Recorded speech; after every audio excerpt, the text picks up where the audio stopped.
সেই সময় আমি প্রচণ্ড ডিস্টার্ব, কিন্তু হাসি মুখেই কথা বলতে হয়, কারণ এটা আমাদের কাজ। তখন হয়তো বলতেন কি খারাপ মানুষ মশাই, আপনি কি খারাপ করছেন। যে আজকে বিএফটি অ্যাওয়ার্ড পাওয়া হলো তার জন্য উষ্ণ অভিনন্দন। আর প্রথমেই বলি যে এই রুদ্ররূপ সান্যালের চরিত্রটা কতটা চ্যালেঞ্জিং ছিল। প্রচণ্ড চ্যালেঞ্জিং ছিল, একটা নেগেটিভ শেড, সেটা অনেক সময় আমরা কি করি, তার ব্যাকগ্রাউন্ডটা, এই ক্যারেক্টারের ব্যাকগ্রাউন্ড চেক যে করতে হয় প্রত্যেক অভিনেতাদের, যে সেই ছেলেটি কেন এরকম। দেখুন, প্রত্যেক মানুষ কেউই মাতৃগর্ভ থেকে এসে খারাপ হয় না। তার খারাপ হওয়ার পিছনে তার আর্থসামাজিক অবস্থা, তার পাস্ট, এগুলো সব কিছু যুক্ত থাকে। তো যখন আমি শুরু করি তখন আমাকে একটা ক্লিয়ার ব্রিফিং দেওয়া হয়েছিল যে এই ছেলেটি কেন খারাপ। কারণ প্রত্যেকটা মানুষ যারা খারাপ বলে আমরা মনে করি, তাদের নিজের কাছে একটা জাস্টিফিকেশন থাকে যে আমি এই কাজটা কেন করছি, আমি ওই লোকটাকে ঘেন্না করি, আমি কেন করি, তার এক যথেষ্ট কারণ আমার থাকতে হবে।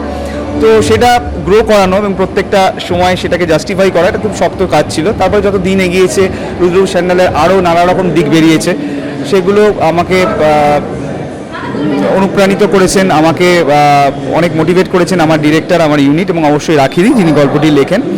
এই সবার হাত ধরে চলতে চলতে শিখে গেছি, করে ফেলেছি। আমার মনে হয় সেটা আমি অনেকটা ভালোই করেছি, কারণ আমার কাছে রুদ্ররূপ সান্যাল সত্যি করেই সারা জীবন খুবই মেমোরেবল হয়ে থাকবে। রোহিতকে খুন করার পর রুদ্র কি আলটিমেট ধরা পড়বে নাকি এবার? দেখুন, Rudra, to be honest and to be modest, আমি একদমই আত্মহংকার করছি না। রুদ্র এমন একটা ইন্টিগ্রাল পার্ট ফুলকির, রুদ্ররূপ না থাকলে ফুলকি সিরিয়াল না এগোবে না। কেন ছি, সেরকম না, স্টোরি এগোবে, কিন্তু আমার মনে হয় অনেকটা ইন্দ্রপতনের মতো হবে আর কি, অনেকটা। কারণ শুধু আমি নই, আমি, রোহিত, ফুলকি, আমরা তিনজনেই নিজেদের, অবভিয়াসলি রাখিদির কথা বললাম, রাজেন্দা ডিরেক্টর আছেন, ওনাদের সাহায্যে, ওনাদের সাহচর্যে, ওনাদের গাইডেন্সে আমরা তিনজনেই এই চরিত্রগুলোকে এমন একটা পর্যায়ে নিয়ে যেতে পেরেছি, চেষ্টা করেছি যে এই কোনো ক্যারেক্টার ছাড়াই ফুলকির সেই ফ্লেভারটা আপনারা পাবেন না, মিস হবে। কাজে আমি ধরা পড়ে গেলে তো অনেকটাই ছন্দপতন, ইন্দ্রপতন সবটাই হবে। কাজে যতদিন না ধরা পড়ে যায় ততদিনই ভালো। মেয়েকে নিয়ে দুজনের সময় কেমন কাটছে? প্রচণ্ড ভালো কাটে। খুনসুটি হয়, মেয়ে 6 মাস বয়সেই প্রচণ্ড করে অনেক কিছু বোঝাবার চেষ্টা করে, আমরা সেগুলো ডিসিফার করার চেষ্টা করি এবং আমরা আমাদের মতো করে প্রচণ্ড একসাথে খেলাধুলো, সময় কাটানো সবটাই করি এবং এটা একটা ব্লেসিং। আগে ভয় হচ্ছিল যখন ও প্রেগনেন্ট হলো, বা আমরা যখন প্ল্যানিং করছিলাম যে সত্যি করে একটা মানুষের দায়িত্ব আমরা নিতে পারবো কিনা, কিন্তু সত্যি কথা বলতে যে আসে সে বোধহয় তার ভাগ্য নিয়ে আসে এবং দায়িত্ব আলাদা করে সেইভাবে কিছু নিতে হয়নি। আমরা পুরোটাই খুবই আনন্দে একটা পার্টির মতো, পিকনিকের মতো করে কাটাচ্ছি সবাই মিলে, তো সেটা খুবই ভালো লাগছে। আর এবারের তো প্রথম পুজো মেয়েকে নিয়ে, তো কি প্ল্যানিং? আলাদা করে কোনো প্ল্যানিং নেই, আমরা বাড়িতেই থাকবো।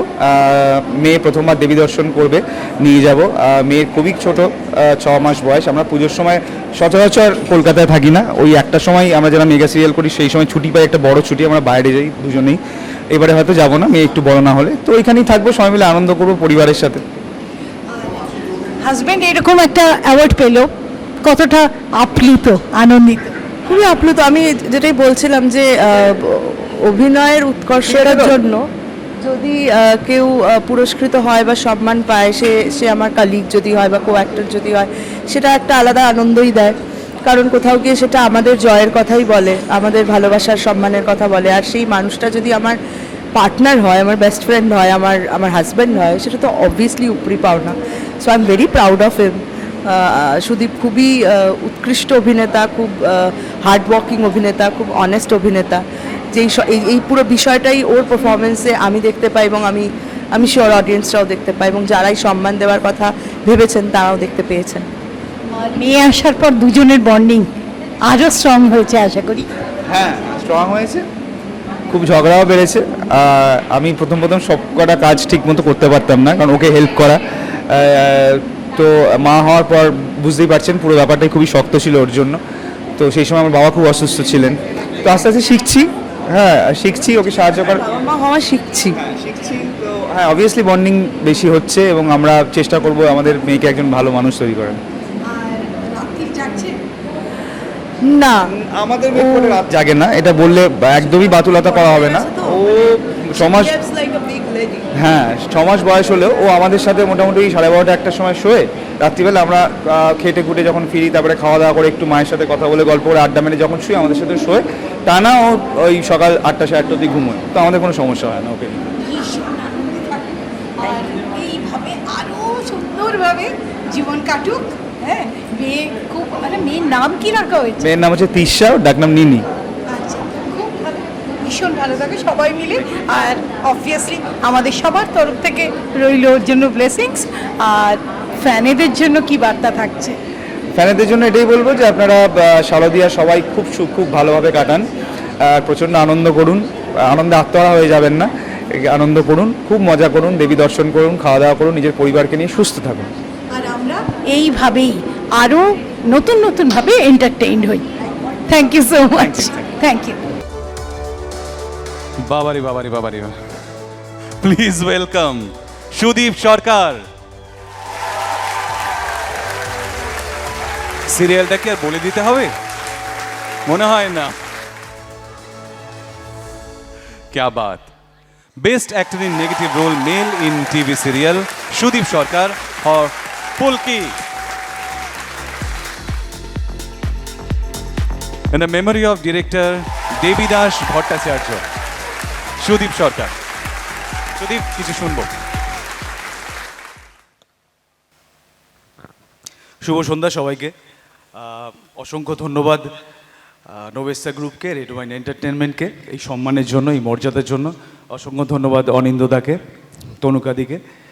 আমি বারবারই বলি একটাই কথা, যে আমাদের অভিনেতাদের চালিকা শক্তি বা চলার পথের পাথেও যেটাই বলুন, সেটা হচ্ছে এই সম্মান, এই মর্যাদা, এই ভালোবাসা। অবভিয়াসলি দর্শকদের কাছ থেকে, আমাদের পুরো ফিল্ম ফেটার্নিটির কাছ থেকে, প্যাট্রনসের কাছ থেকে। তো এই মর্যাদা, এই সম্মান পেয়ে সত্যিই আমি গর্বিত। আমি চেষ্টা করব এই মর্যাদার সম্পূর্ণ সম্মান রাখার এবং ভবিষ্যতে ভালো করার। এটাই আমাদের চালিকা শক্তি, এটাই আমাদের তাগিদ আরও ভালো কাজ করার, আরও ভালো কিছু করার। যদি আলাদা করে ফুলকির কথা কিছু বলতে হয়, তাহলে ফুলকি আমার কাছে খুবই স্মরণীয় একটি সিরিয়াল, যার জন্য অসংখ্য ধন্যবাদ জি বাংলাকে, আমার টিমকে, আমার ডিরেক্টরকে, আমার স্ক্রিপ্ট রাইটারকে, রাখিদিকে, রাজেন্দাকে এবং আমার পুরো টিমকে, আমার টেকনিশিয়ান টিম এবং পুরো অ্যাক্টার্স টিম। ফুলকি এই জন্যে আমার কাছে অনেক স্পেশাল। শুধুমাত্র ফুলকি করে আমি অনেক সম্মান পেয়েছি তাই নয়, ফুলকি চলাকালীন আমি বাবা হয়েছি, আমি আমার বাবাকে হারিয়েছি, এই এত সম্মান পেয়েছি, এগুলো সব কিছু আমার কাছে স্মরণীয় হয়ে থাকবে আজীবন। অসংখ্য ধন্যবাদ আমার দর্শককে, আমার পরিবারকে। আমার স্ত্রী এখানে উপস্থিত আছেন, যিনি আমার পরিবারকে সম্পূর্ণ করেছেন। আর এই প্রাইজটি আমি উৎসর্গ করছি আমার বাবাকে। Thank you so much. তবে সুদীপ, নেগেটিভ রোলে যারা কাজ করে তাদের সেরা সম্মান কিন্তু পচা টমেটো। হ্যাঁ, সে তো বটেই, সে তো সব জায়গায় অসম্ভব একটা আমি যেটা বললাম তুমি নিশ্চয়ই বুঝতে পারছো। সিচুয়েশন ফেস করতে হয়। মানে আমি যে বললাম, আমার বাবা যখন ভর্তি ছিলেন হসপিটালে শেষ সময়, তখনও অনেক লোক, তারা তো জানেন না, তারা তো সাধারণ নিছকই দর্শক, তারা অডিয়েন্স আমার।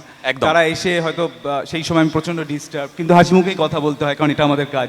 তখন হয়তো বলতেন, কি খারাপ মানুষ মশাই আপনি, কি খারাপ করছেন। তো এগুলো যেমন পাও নাও, এইটা আসল অ্যাওয়ার্ড, অ্যাকচুয়ালি আসল অ্যাওয়ার্ড। এগুলো আসলে অ্যাওয়ার্ড। অনেক সময় অসুবিধাও হয়, মানসিক অবস্থা ঠিক থাকে না, কিন্তু তাও হাসি মুখে কথা বলতে হয়, এগুলোই আসল অ্যাওয়ার্ডের। Thank you. অনেক শুভকামনা, ভালো থেকো। 42 বলে একটা ছবি ছিল, তাতে বিকাশ রায়কে দর্শক জুতো ছুঁড়ে মেরেছিলেন। তার ওই পুলিশের ভূমিকায়, যেহেতু স্বাধীনতা আন্দোলনের ওপর ছবি ছিল, ভারতবর্ষ তখন পরাধীন, তো উনি ওই নেগেটিভ চরিত্রের জন্য দর্শকদের কাছ থেকে ওই পুরস্কারটা পেয়েছিলেন, যে দর্শক জুতো ছুঁড়ে মেরেছিল। তখন বিকাশবাবু বলেছিলেন, এটা আমার সব থেকে বড় পুরস্কার, কারণ আমি চরিত্রটাকে তার মানে ঠিকঠাক ফুটিয়ে তুলেছি, যে দর্শকের মধ্যে ওই ঘৃণাটা তৈরি হয়েছে আমার প্রতি, চরিত্রের প্রতি প্র্যাকটিক্যালি। সুদীপের ব্যাপারে বলি, সুদীপ কিন্তু একটা অসাধারণ অভিনেতা, অসামান্য অভিনেতা। ও ফুলকির জন্য পাচ্ছে, কিন্তু নিজে একটা আগুনের ফুলকি, পুরো একদম সাংঘাতিক রকম। আমি নিজের সঙ্গে কাজ করেছি দীর্ঘদিন, আমি দেখেছি অসামান্য অভিনেতা। ওর যতটা পাওয়া ততটা হয়তো এখনো পাচ্ছে, এই সবে শুরু, এখন থেকে বোধহয় আরও এগোবে। এখন ওর ছেলের জন্য অনেক শুভেচ্ছা রইল, অনিন্দিতা এখানে আছে, তাকেও অনেক ভালোবাসা।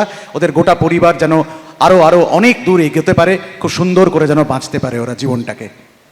আমি খুবই লাকি যে অনিন্দদার মতো সিনিয়র পেয়েছি। অনিন্দা যখন বললেনই, তো আমাকেও দুটো কথা বলতে হয়। আমি যখন একবারে নতুন শুরু করছি কাজ, তখন অনিন্দদাকে আমি কো অ্যাক্টর হিসেবে পেয়েছি, ডিরেক্টর হিসেবে পরে পেয়েছি, কো অ্যাক্টর হিসেবে পেয়েছি। উনি আমার বাবার চরিত্র অভিনয় করেন। বহু বছর আগে তুমি আসবে বলে একটি সিরিয়াল হতো স্টার জলসায়, সেখানে অনিন্দদা আমার বাবার ভূমিকা অভিনয় করতেন। তো তো তখন থেকে এত ভালো আসলে সিনিয়র পেয়েছি আমি, সেটা একটা আমার সুবিধা হয়েছে যে সবসময় সবাই সাপোর্ট করেছেন, পুরোপুরি ছাড় দিয়েছেন যে অভিনয় কর, কোনো অসুবিধা হলে আমি আটকে দেখে নিচ্ছি আমরা। অপাদি ওখানে বসে আছেন, সবাই ওখানে বসে আছেন, সবাই প্রচণ্ড ভালো। তো এই ওয়ার্মথ ভালোবাসা এটা যেন বজায় থাকে, তাহলেই আমাদের ইন্ডাস্ট্রি, আমাদের ফ্যাকাল্টি সমস্ত কিছু ভালো থাকবে। Thank you. একদম, অনেক অনেক ধন্যবাদ, সকলকে ধন্যবাদ, থ্যাংক ইউ সো মাচ। জীবনের স্বপ্নে আনন্দের ফেরিওয়ালা।